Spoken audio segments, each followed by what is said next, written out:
You got to love Scottish football because, according to Kenny Miller, natural order was going to be resumed at the top of the SPFL last night, which didn't happen. In natural order, well, Kenny, since 2012, the natural order has been pretty much Celtic dominant at the top of the league, unless you've missed that out and you've maybe been sleeping in it over the last 12 years. But anyway, they didn't win by 3 clear goals. They did not go top of the table. And natural order is the fact that Celtic are top of the table looking down on the Rangers. However, they are level on points and there is a title challenge on road, that is for sure. But with the experience that you know that this group of players, the manager, and when I say the group of players, I mean the likes of Joe Hart, the likes of Callum McGregor, the likes of James Forrest, and I'd even go as far as saying the likes of Greg Taylor know how to win things and know what it takes to get over the line. And when you look at the fact that we have won the last 2 Glasgow derbies, we do play the last one at home, the Glasgow derby at home, and I think that'll be absolutely the day that we win the league in Scotland. We have been absolutely floored with injuries this season.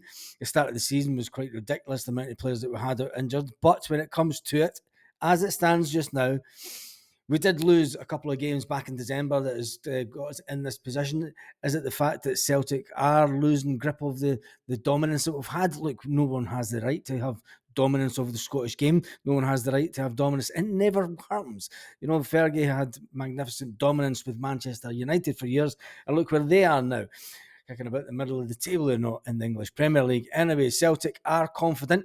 They are confident of taking all 3 points off of whoever until the end of the season. The aim across the road say it's crazy talk. It's completely untrue. Natural order is coming. We are going to be sit down and shut up. Anyway, let's talk about contracts and talk about players. There's one player, Rocco Vata, that entered into contract talks with Celtic at the end of the transfer window, and it seemed to be an about turn for the player that was on his way out the door. And everyone said, look, if he's not going to sign a contract, just sell the lad.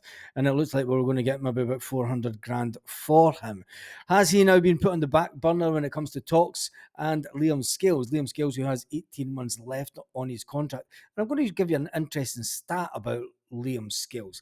When you look at the players that have played the most for Celtic this season, number one sits Callum McGregor, of course, with 2,917 minutes. And then you look at Joe Hart as number 2, and he's sitting on 2,908 minutes. You've got to remember Joe Hart got sent off at the beginning of the season. Remember, that was such a long time ago now, wasn't it?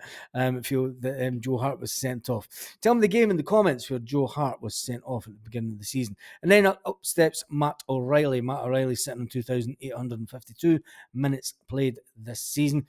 And then, strangely enough, is Liam Scales. Liam Scales is sitting on 2,790 minutes. And then Greg Taylor, the man that everyone loves to hate when it comes to Celtic fans. Celtic fans do need a Scottish player for them to vent their anger at on an ongoing basis. And Greg Taylor seems to be that player.